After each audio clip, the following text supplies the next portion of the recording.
Bismillahirrahmanirrahim. Assalamualaikum warahmatullahi wabarakatuh. Pada kali ini saya ingin berbagi informasi tentang strategi memilih kata dalam aktivitas berbahasa, baik secara lisan maupun tulisan. Memilih kata yang digunakan sangat penting, sebab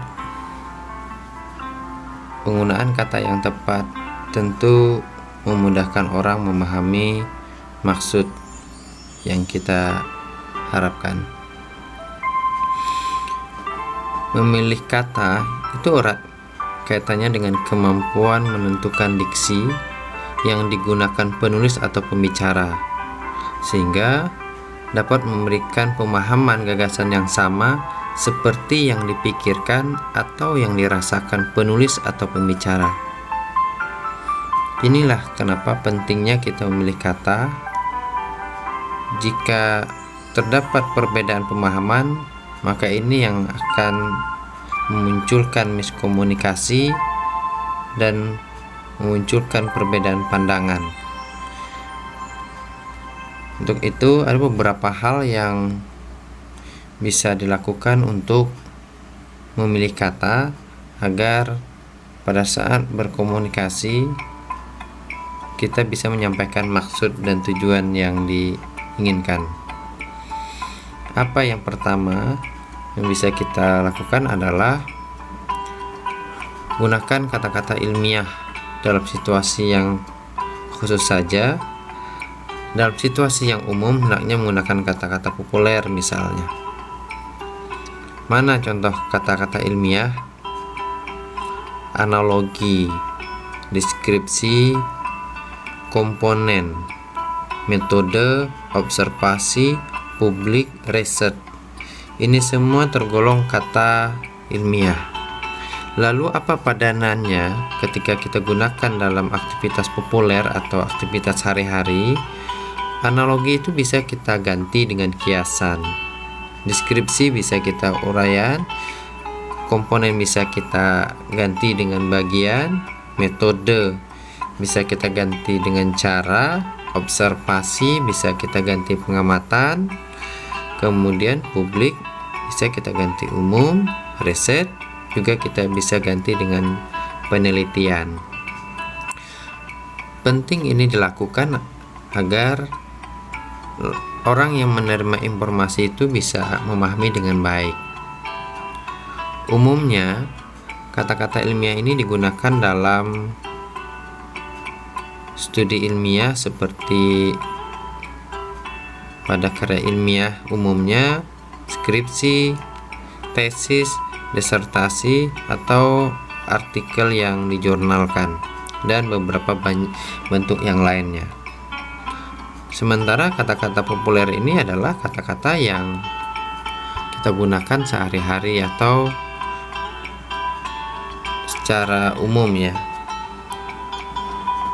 Untuk itu, ketika kita berhadapan dalam situasi yang umum, ada baiknya kita menggunakan kata-kata populer sehingga semua kalangan bisa memahami dengan baik apa yang kita katakan atau apa yang kita sampaikan. Ini yang pertama. Kemudian yang kedua, tidak menggunakan kata-kata yang dianggap aneh, tidak seperti biasanya. Contoh, ini kata-kata sempat viral: cemungut yang bermakna semangat, cius atau bermakna serius. Nah, ketika kita menggunakan kata-kata ini, tentu tidak semua orang paham. Artinya, kalau mau menggunakan kata itu, pikirkan apakah kata ini bisa dipahami dengan baik oleh pendengar atau penerima pesan atau tidak. Yang ketiga, dalam bentuk tulisan, cermat atau hindari menggunakan kata-kata percakapan. contoh kata-kata percakapan itu ndak. Secara tertulis tidak, entah, enggak kalau, entar, dan sebagainya. Nah, ini kata-kata percakapan bisa saja digunakan pada konteks-konteks tertentu. Misalnya, kata-kata ini digunakan kalau dalam bentuk tulisan pada karya-karya prosa. Sementara pada karya ilmiah, hal ini perlu dihindari. Jadi jangan sampai bahasa percakapan itu terbawa-bawa dalam aktivitas menulis, khususnya yang bersifat ilmiah.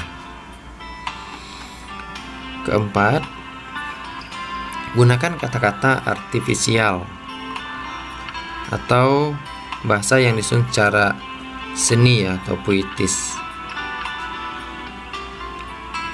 Jadi kita bisa menempatkan kapan kita mau menggunakan kata-kata artifisial ini secara bijak. Umumnya bisa kita jumpai pada karya-karya sastra seperti prosa dan puisi misalnya. Saya contohkan di sini. Saya kutip dari novel Habibur Rahman Al-Shirazi, Ketika Cinta Bertasbih. Kira-kira bunyinya begini. Di matanya, kota Alexandria sore itu tampak begitu memesona.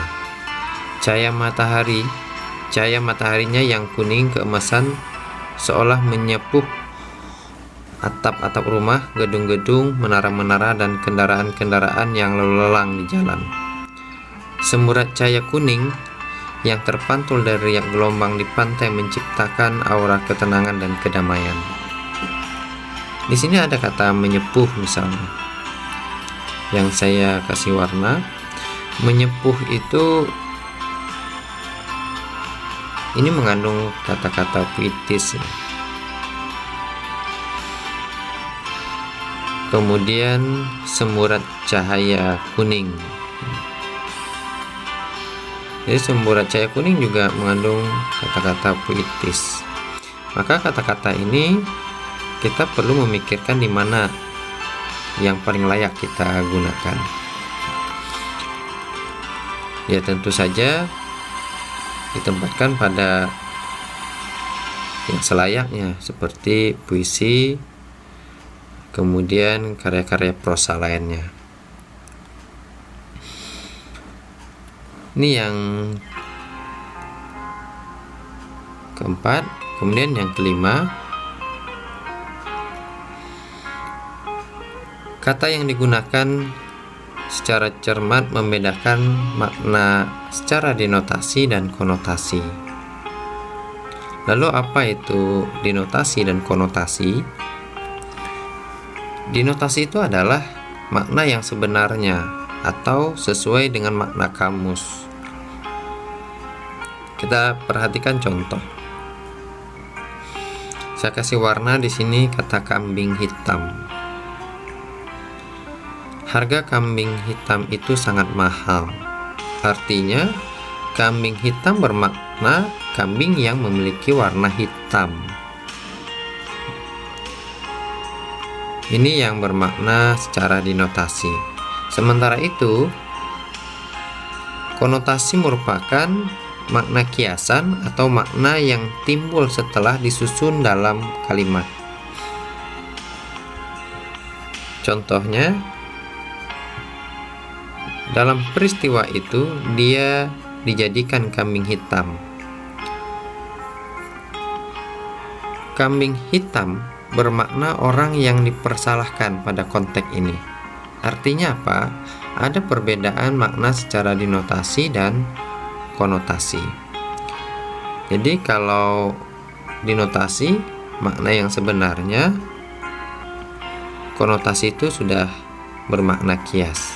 Nah, ini juga perlu cara cermat kita bedakan supaya ketika kita menggunakan kata-kata yang berpotensi menghadirkan makna konotasi dan dinotasi ini, bisa kita pilih dengan tepat. Keenam, berhati-hati menggunakan kata-kata yang mirip dalam ejaan. Contoh,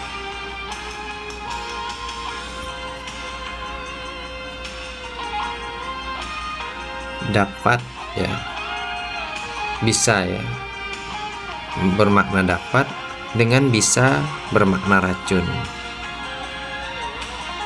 Kemudian masa yang bermakna waktu dengan massa, jadi S-nya double, bermakna jumlah atau besaran.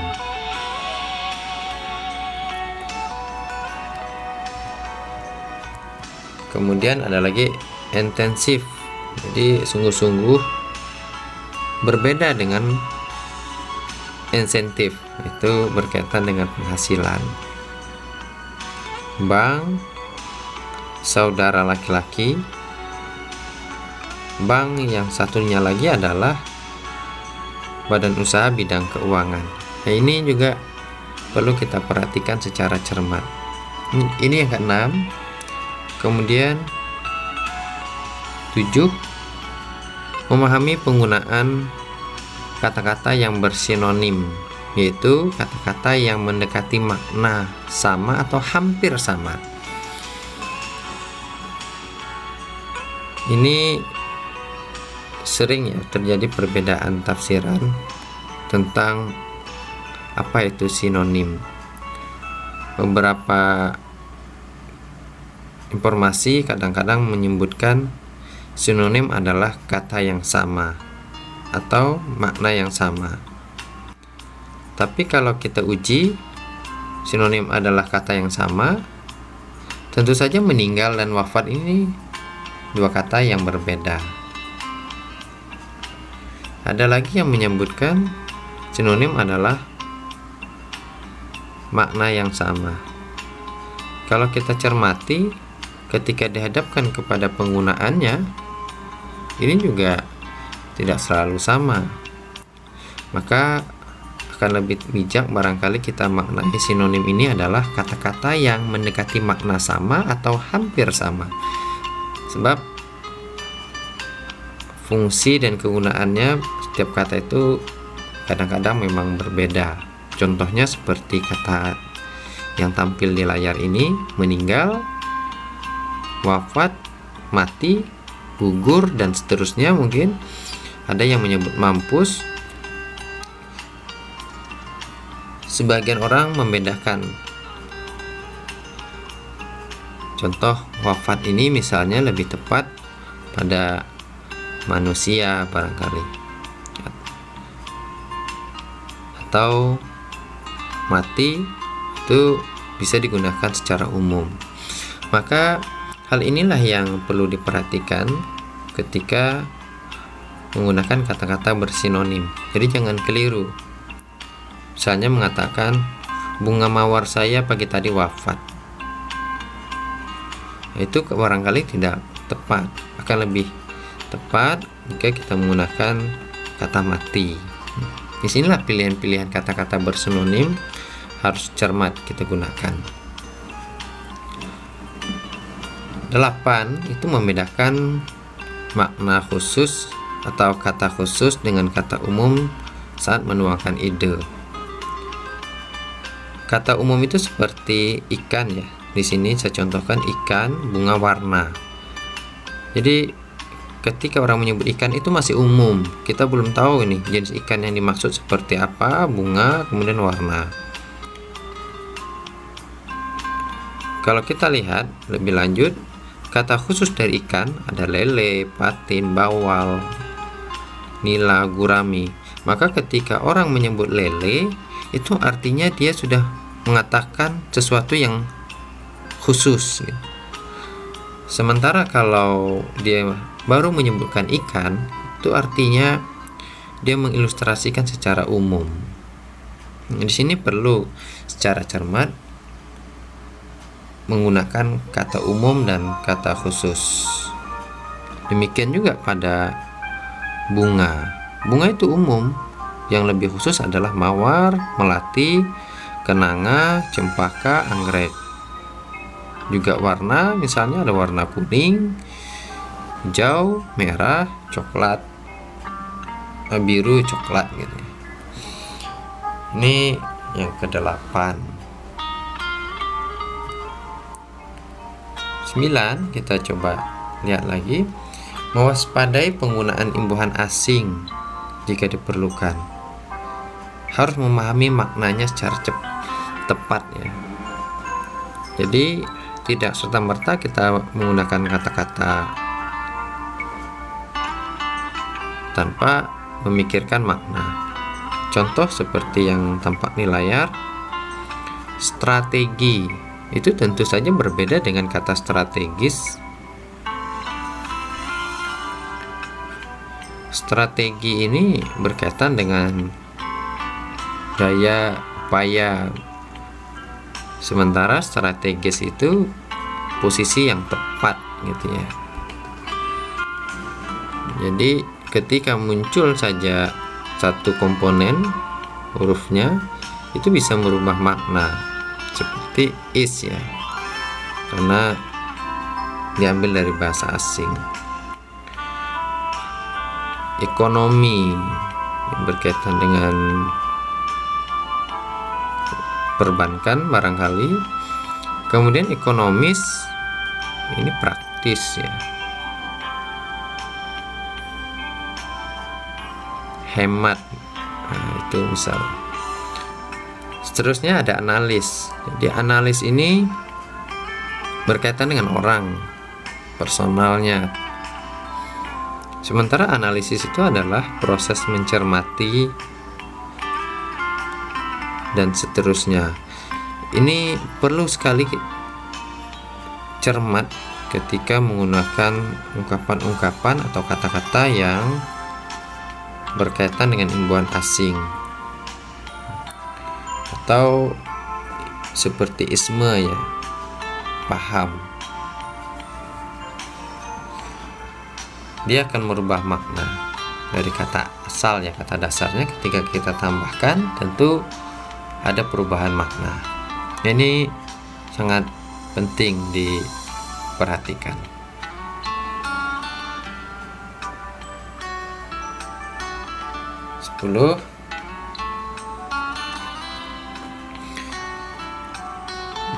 Memperhatikan makna kata leksikal dan gramatikal sehingga tidak keliru dalam menempatkan ide. Apa itu leksikal dan gramatikal? Makna leksikal itu adalah makna kata secara lepas tanpa berkaitan dengan kata yang lain, atau paling sederhananya adalah kata dasar. Jadi belum ada mendapatkan imbuhan. Seperti wajah. Wajah itu adalah bagian depan dari kepala. Kira-kira begitu maknanya. Jadi dia belum mendapatkan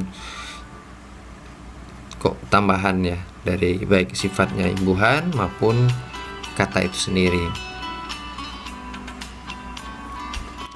Sementara gramatikal adalah makna baru yang timbul akibat proses gramatikal, baik itu karena pengimbuhan, pengulangan maupun pemajemukan.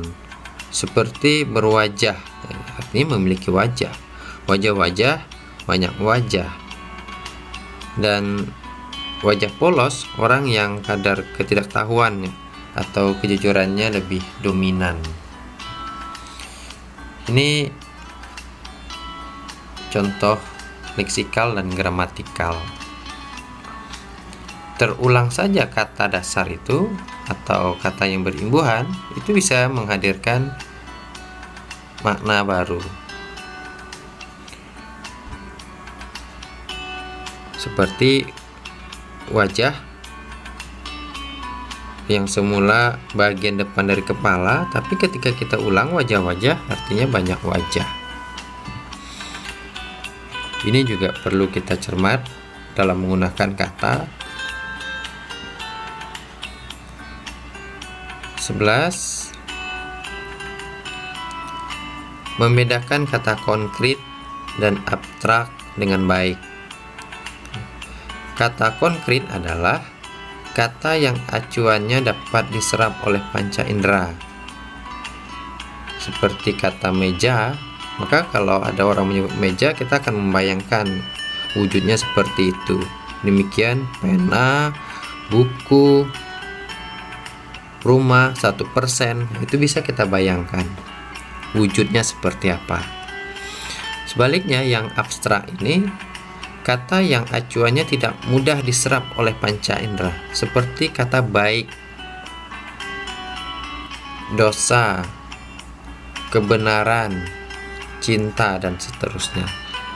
Ini abstrak ya. Juga perlu kita perhatikan. Sehingga ketika kita berbahasa, baik secara lisan maupun tulisan, orang mudah memahami dengan baik. Jadi kalau misalnya kita menuntut orang mudah menyerap atau memahami yang terkait dengan panca indera, maka kita gunakanlah kata-kata yang bersifat konkret. Atau sebaliknya, agar orang bisa berimajinasi seperti kita menulis puisi atau hal-hal yang terkait seperti itu, prosa, kita bisa saja menggunakan kata-kata abstrak. Ini kira-kira yang terkait dengan membedakan kata konkret dan abstrak. Baik, yang 12.